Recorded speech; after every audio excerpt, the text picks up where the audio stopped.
Ok, ça tourne. Ah non, on va le micro. Ok. Du coup, c'est bon, il y a tout. Il y a tout qui tourne. Voilà.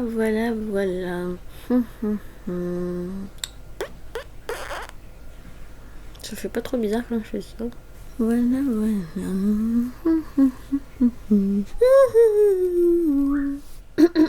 Ça va siffler dans les chaumières. Je sais pas si tu veux entendre. Elle est dans la salle de bain, comme ça elle m'embêtera pas. Elle est pas toute seule, hein, je te rassure. Elle est avec Alexis, il prend sa douche. Et elle aime bien rester sur la barre de rideau pendant qu'on prend notre douche. Elle profite de la vapeur. Je parle de Prune, ma perroquette, si tu sais pas.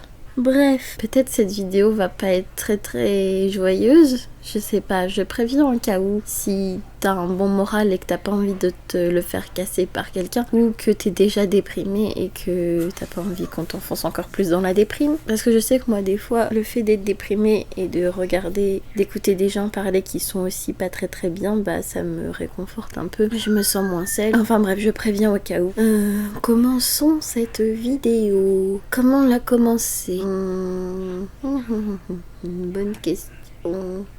Je sais jamais comment commencer. C'est le plus dur, faut se lancer et après, une fois que je suis partie, c'est très bien, mais de se lancer, c'est l'histoire de ma vie de toute façon. Ça fait longtemps, ça fait très longtemps, très longtemps. Une fois de plus, je ne me suis pas mis devant toi, devant ma caméra. Que dire? Je ne sais pas. Il faut aller chercher les mots à chaque fois. C'est un périple ardu. Oui, du coup, ça fait très longtemps. Ma dernière vidéo date du mois de juin. Je n'ai rien fait pendant tout ce temps. Enfin, j'ai pas rien fait non plus, mais je n'ai pas sorti de vidéo. Et j'en étais très triste. Tu me manquais beaucoup. Je ne sais pas si je t'ai manqué, moi, mais toi, tu me manquais beaucoup, en tout cas. Parce que ça me fait énormément de bien de faire ces vidéos. Je sais pas pourquoi. J'en ai besoin. J'ai besoin de te parler, de te dire tout et n'importe quoi. Te parler de moi, beaucoup. Peut-être un peu trop. Je trouve que je parle trop de moi, non? Ça m'énerve un peu. Mais j'ai envie de parler d'autres choses, mais ça me fait peur. Parce que j'ai l'impression de pas bien connaître les sujets dont j'aimerais te parler, de pas être légitime d'en parler, et du coup ça me bloque. Mais ça viendra, t'inquiète pas. Faut laisser le temps au temps, c'est comme tout, hein. On a tous des blocages qu'il faut réussir à surpasser, et il faut permettre au temps de les laisser se débloquer. Ça vient pas comme ça. Si j'ai mis autant de temps à reprendre la parole devant toi, c'était non pas par manque d'envie. J'en avais très envie. J'avais plein de vidéos à faire et plein d'idées, etc. Mais j'ai pas réussi parce que ça s'est pas très bien passé. Je sais plus pourquoi, mais cet été, j'étais pas au top de ma forme. J'étais pas en dépression, mais j'avais du mal à faire les choses. Il manquait peut-être de motivation. À moins que j'étais en dépression, je sais pas. C'est très difficile à remarquer quand on est en dépression, quand on est bipolaire. Si tu sais pas, je suis bipolaire. Si t'as pas vu ma vidéo sur la bipolarité. Oui, donc je disais, c'est très difficile de cerner la dépression. C'est exactement comme je disais dans ma vidéo où je parlais de la BD Goupil-ou-Face, c'est que en dépression, t'as tout le temps des variations d'humeur, et du coup, des fois t'as l'air d'aller bien quand même. Tu dis, ça va, c'est pas trop l'enfer. Et donc du coup, tu soupçonnes pas des fois que t'es en dépression. Et après, c'est vraiment... en octobre, il y a eu quelque chose qui m'a fait remonter. Et puis après, je sais pas trop pourquoi. Peut-être l'hiver, le manque de lumière, je sais pas. Et d'autres trucs qui se sont passés qui m'ont fait complètement chuter. Et là, dans la dépression. Et là, je l'ai vu parce que j'étais vraiment très bas. C'est dur d'être bipolaire. C'est dur à gérer. Je sais pas si tu l'es toi aussi et si c'est pour ça que tu me regardes. Mais cette vidéo va peut-être en parler. Enfin, je sais pas. Je sais pas parce que je sais pas ce que je vais te dire. J'ai allumé ma caméra sans savoir de quoi exactement j'allais parler. Alors je tourne là, on est le 1er janvier. Hier c'était le nouvel an. J'ai passé un bon nouvel an. J'ai passé une chouette soirée. Pas avec la même amie que l'année dernière, mais avec un autre ami. Et c'était chouette aussi. Et Alexis bien sûr. On s'est bien amusé. J'avoue que je préférerais sauter de joie et danser et crier fort quand minuit sonne au nouvel an. Mais ça a pas pu se faire cette année. Mais bon, Et sinon, hier aussi, je me suis levée tôt à 9h. J'étais contente et il faisait beau. Il y avait un beau soleil. Alors du coup, je suis allée me promener en forêt toute seule. Ça m'a fait vachement de bien. Je me suis baladée. C'était très agréable. Il faisait froid, mais j'aime bien le froid. Et la forêt était toute belle avec le beau soleil et le beau ciel bleu. Et en plus, je me suis rendu compte que ça va bien d'aller se promener en forêt pour le jour de l'an parce que c'est la Saint-Sylvestre. Du coup, ça correspond bien. Je me suis même posée sur un tronc d'arbre qui était gelé. Et tu sais, j'avais dit que j'avais un oracle qui s'appelle Esprit de la forêt et j'ai lu le petit livret. Du coup, c'était un peu l'harmonie parfaite, tu vois. C'était chouette et ça m'a fait du bien de prendre la lumière, de prendre le soleil. C'est tellement indispensable, d'autant plus quand t'es bipolaire. Donc voilà, dur la bipolarité. Tu vois, je me rends quand même compte que je me suis beaucoup améliorée, que j'ai beaucoup appris à gérer cette maladie sur plein d'aspects. Mais les dépressions, je m'y fais pas. Et pourtant, je sais que je suis obligée d'accepter que ce sera comme ça toute ma vie. Bon, sauf si peut-être que si je prends un traitement, ça atténuera un peu ça. Mais quand t'es en dépression, y a rien qui fait et c'est chiant.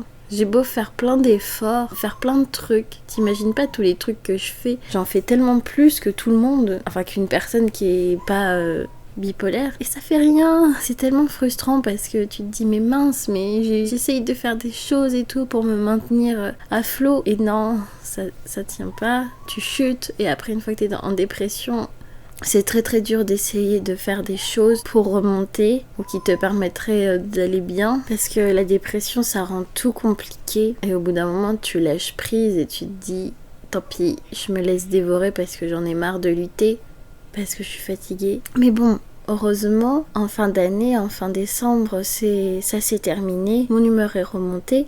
Et j'ai réussi à refaire des choses, à travailler. Du coup, voilà, c'est pour ça que ça fait très longtemps que je t'ai pas parlé. Et j'ai pas pu faire non plus les vidéos de l'avant comme j'avais fait l'année dernière.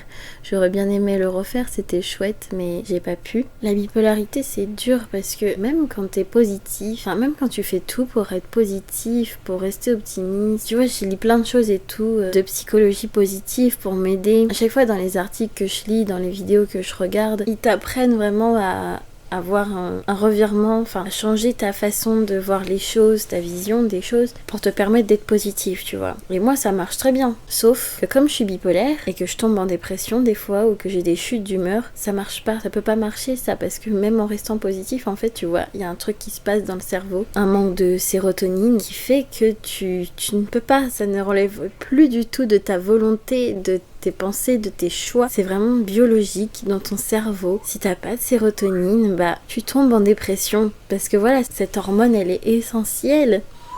Si tu l'as pas, tu peux pas réussir à rester positif, avoir le monde avec de la beauté ou faire en sorte que tu te sentes bien, faire en sorte de moins ressentir les blessures que tu peux avoir, la douleur que tu peux avoir en toi. Tu peux pas sans cette hormone, tu vois. Donc forcément, quand je tombe en dépression ou quand mon humeur est chute, bah ça marche pas tous ces trucs de psychologie positive, etc. Ça peut aider effectivement, mais des fois c'est vraiment dérisoire comme aide. Mais voilà, c'est comme ça, je suis comme ça. Pour l'instant, aucune de mes dépressions que j'ai faites ne m'a envoyée à l'hôpital ou ne m'a tuée. Du coup, c'est plutôt positif quand même. Désolée de dire des trucs glauques, mais c'est la vérité. C'est quand même une grande chance, entre guillemets, parce que je crois pas trop à la chance et au hasard, d'être en vie jusqu'ici, malgré le fait d'être bipolaire. Je suis un peu déçue de moi, tu vois, parce que mon rêve le plus cher, ce serait de vivre de mon art. Et je me dis que cette chaîne YouTube pourrait vachement m'apporter, pas forcément de l'argent, mais d'autres choses, pour pouvoir réaliser mon rêve. Et je sais que si je veux que ma chaîne se développe, il faut que je sois régulière. Et il faut que je sorte des vidéos souvent. J'imagine que c'est la seule manière. Que là, je stagne énormément. Et ça marche pas beaucoup. Mais je fais ça pour moi, de base, je sais. Je fais pas ça pour la notoriété. Mais j'aimerais bien vivre de mon art quand même. Ce serait chouette. Parce que c'est un des trucs que j'ai plus besoin pour vivre. Pour survivre. J'aimerais bien faire ça à temps plein. Enfin. Mais du coup, comme je t'avais dit une fois, c'est assez symbolique pour moi le passage de la nouvelle année. Et là, on a changé de décennie, c'est fou. On est rentré dans une nouvelle décennie, du coup, c'est encore plus marquant parce que ça symbolise encore plus. C'est un nouveau commencement, comme une nouvelle ère, tu vois, qui commence. Et Et tu vois, du genre, à chaque fois, ça bouge. À chaque fois, on peut voir vraiment le cycle se faire et qu'à chaque nouvelle décennie, ça bouge de plus en plus. Presque à chaque décennie, il y a une révolution. Les modes changent presque aussi à chaque décennie. Et il y a des choses nouvelles qui arrivent. Et là, ces 2 dernières années, on a vu les choses vraiment commencer à trembler avec tout ce qui s'est passé, avec l'affaire du siècle, avec Greta, avec MeToo, avec, je pense à l'actrice aussi, Adèle Haenel, si je me trompe pas, qui a fait son interview pour dénoncer. Et je pense aux gilets jaunes, je pense à la grève par laquelle 2019 s'est arrêtée. Et donc du coup, je suis très très curieuse de voir qu'est-ce qui va se passer cette année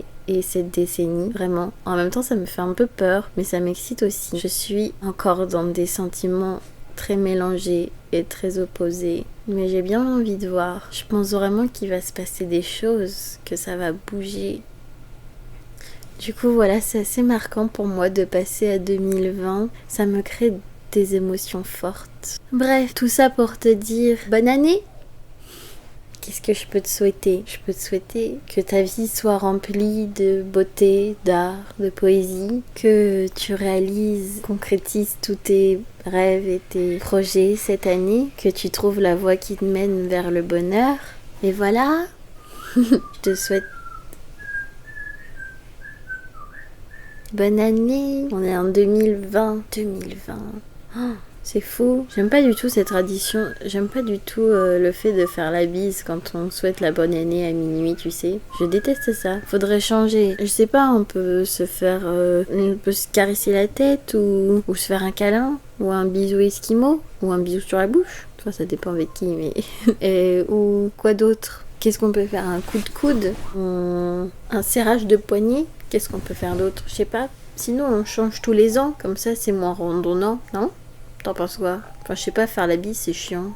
Bonne année, bonne année, bonne année, bonne année, bonne année, bonne année. C'est un peu comme mon journal intime numérique, en fait.